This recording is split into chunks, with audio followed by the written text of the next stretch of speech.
Hi, I'm Kathy Doughty from Material Obsession, and I'm here today with the shrinking violet of the patchwork industry, Anna Maria Horner, Hello. who's visiting Sydney, Australia, and a lot of other cities in Australia over the next couple of days doing workshops. And having just experienced those workshops, I'd like to say that it was really a pleasure for me to have Anna come in and bring her design sensibility, her creative nature, her wonderful stories, and her gentle way of introducing people to her style of making quilts. It was a really nice thing to be able to share with my customers, and I look forward to seeing how they finish their projects, Same. having been started out with Yep. under your great tutelage.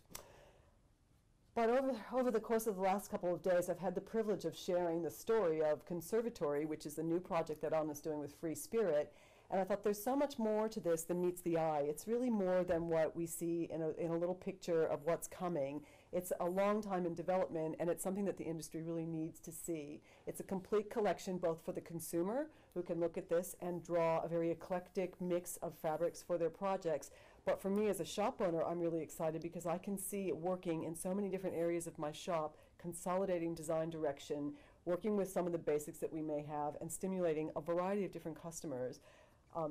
So yes, I know that I love it, but what I really want to share is what your story on that, so that people really get it from the start, what it's all about. Yes, I would absolutely love to. And likewise, in terms of the environment that I get to come into when I come to Material Obsession isn't like every environment. Kathy has for years fostered an incredible community of makers, and I think the key word there is community, and you feel it the minute that you step in, so it's an absolute privilege and absolutely my cup of tea to step into like a group like that and introduce what I'm doing at home, because I feel like it's being received from like a very fertile ground, which is fantastic. So timing of visiting Australia over the next few weeks has been really nice in terms of being able to share what's coming up next with me and my designs. I'm continuing to do my core collections twice a year that I've been doing for years now with FreeSpirit.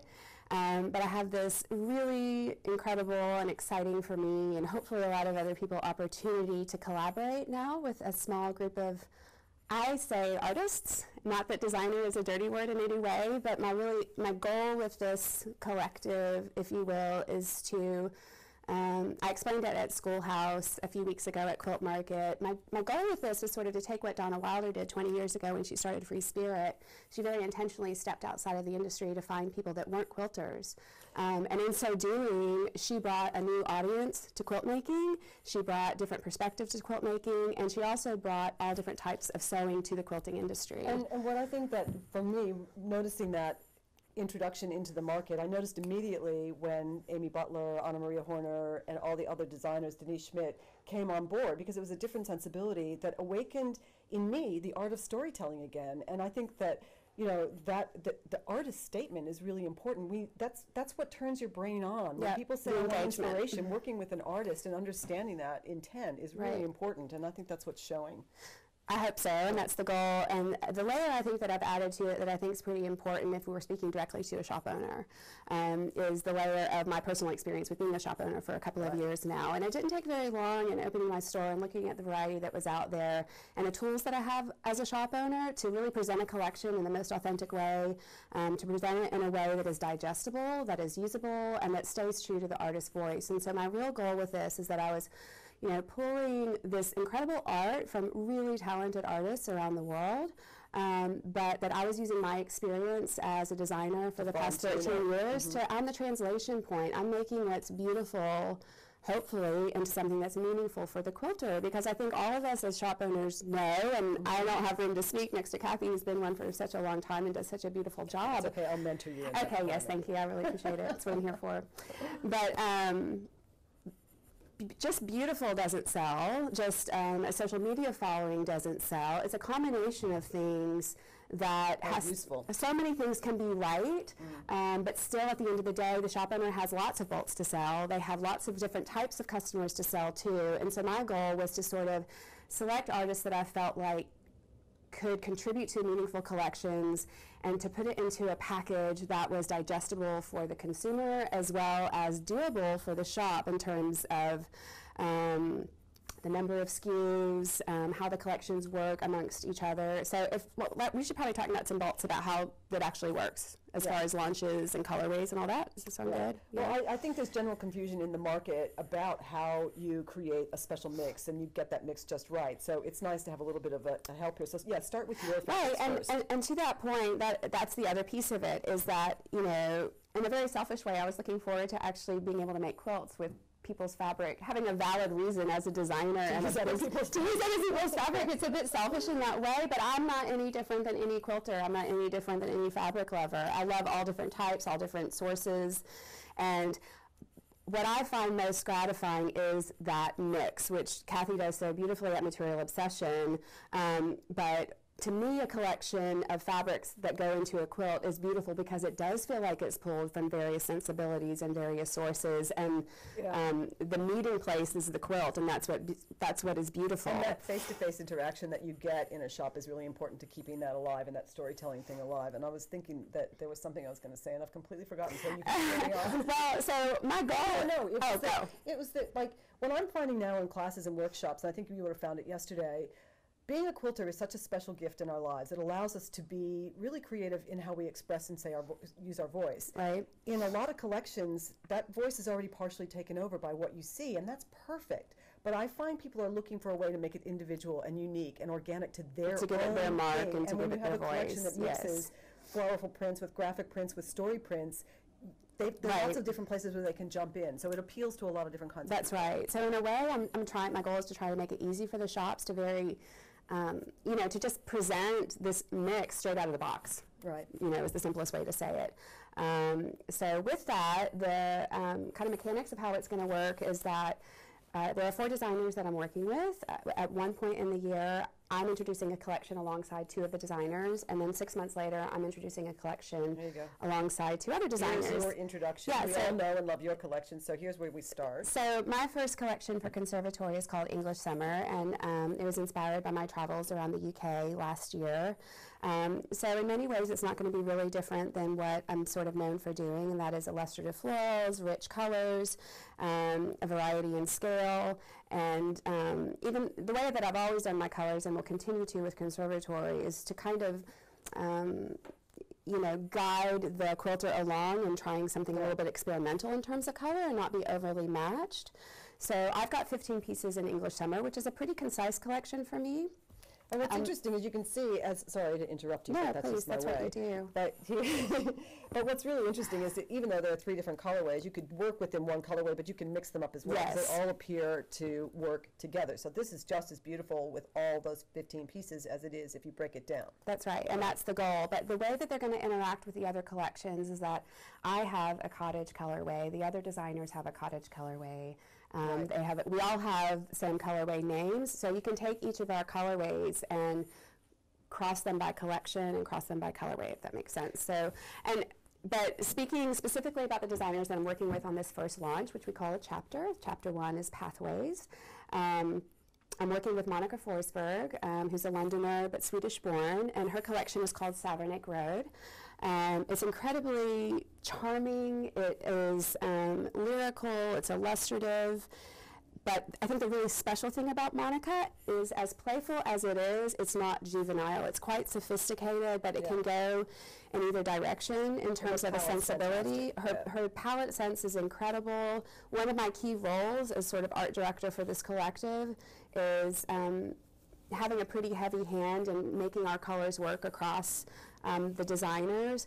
But again, the mix, if you put mine and Monica's and Arena's, which I'll introduce in a minute, all together, our colorways, the goal is that we don't end up creating something that looks like one 48-piece collection. It does look diverse. Each artist's line stays true. What I see, too, are the elements in the collection. You've got a really fantastic mix of stripe. You've got a nice variety in different scales. We have a small bird. We have a great functional large flower. Crazy fun to cut up, great basically. A really nice little texture piece with these, very nice little patchwork story in there. Yep. And all 3 of the different colorways that have come up with this are really beautiful and also work really nice with you. So you get that little sophisticated, almost social climber kind of feeling. Right. But then you also get the humor super and patchy and fun. the character of the yes. there.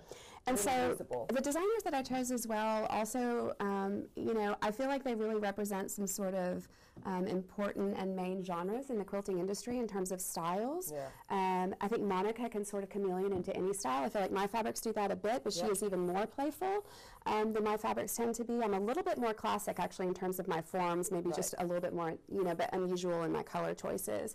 The second designer that I'm launching with on the first introduction is Aruna Kunaraj of Toronto. And Aruna is primarily a screen printer. She and her husband have this incredible multidisciplinary studio in Toronto where she screen prints canvas fabrics. They make all sorts of products from the canvas. And Aruna is an artist. And what I really wanted to make clear about her collections is that sort of, you know, that unperfect edge in what she does. Even though it's geometry, there's a really human quality to her work. Yeah. It's as contemporary as it is sort of grounded and earthy.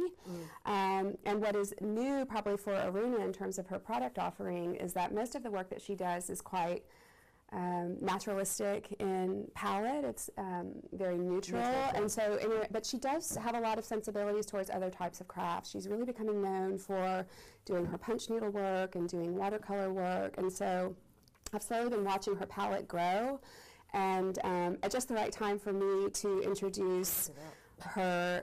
Yeah, it just goes okay, cut.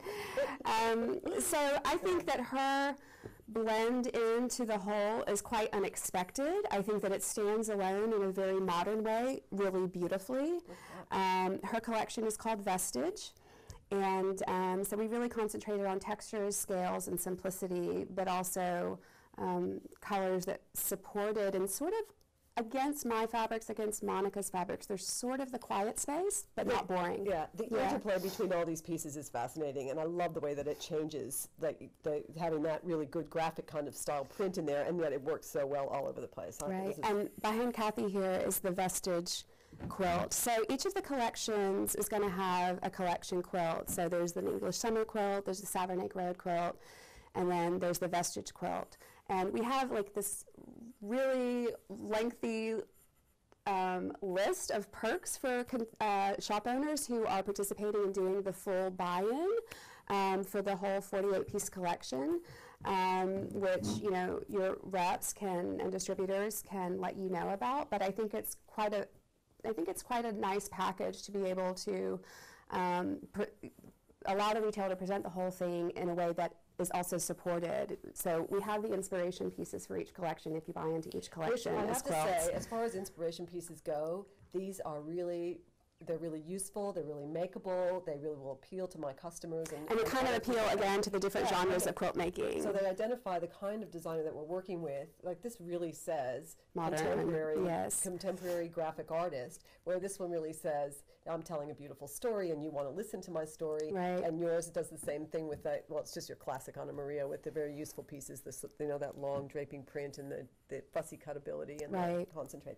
But, you know, the whole time that you're talking, I just have to say, I just keep finding fantastic combinations within this collection that I really want to. Which I haven't even been able to spend enough time with them, to be honest, to do all of that. I know. That is always the problem. But so the package for the retailer, if we're speaking directly to the retailer, is that, you know, buying into each full collection allows you to host and sell the quilt pattern at your site. These patterns aren't going to be available for free at FreeSpirit site, the Conservatory site, at my site. They're only going to be available for sale at the retailer site. And the whole goal for me with that is that as generously intended as giving away free patterns at a manufacturer's website has always been, and I've had a key role in creating some of those free patterns, the consumer jumps right over the retailer's head to go to the manufacturer's site to get the pattern. And my goal is to place the pattern right next to the fabrics for sale so that the customer is inspired right next to the point of purchase, and making it a meaningful and sustainable program. And what's really important about that in the layman's terms is that shops are very important to quilting, and gathering and communing with our people and sharing our ideas and conversing about our lives is really, that to me is the essence of quilting. And when you have something that draws people, and none of us want to see that go away. I mean, online shops are great, and they serve a super purpose in the world, especially for people who live in remote areas and can't actually get to shops. That's right. But the joy of being able to actually go into one is something that we need to protect. And all shops will have the opportunity to sell it as a downloadable PDF if they choose to, if they have an additional or only presence online, or sell it as a printed pattern in their store. I think it's been really educational for me on so many levels, as a quilter, as a shop owner, as a friend, as as a friend. Oh, did you notice? I just thought a little, use it as jewelry. Yeah. Anyway, thank you for coming to Australia, and I hope that you enjoy the rest of your stay here, because there are lots of other really beautiful shops on your tour, and when you go to visit those places, I think you're going to find the same quality of quilters, and also back when you go home to the States. This should be received with, a round of applause. Let's hope so. Thank you, Kathy. Thanks for watching. We really enjoyed the opportunity to share this story with you, so we hope to see you in store. In store.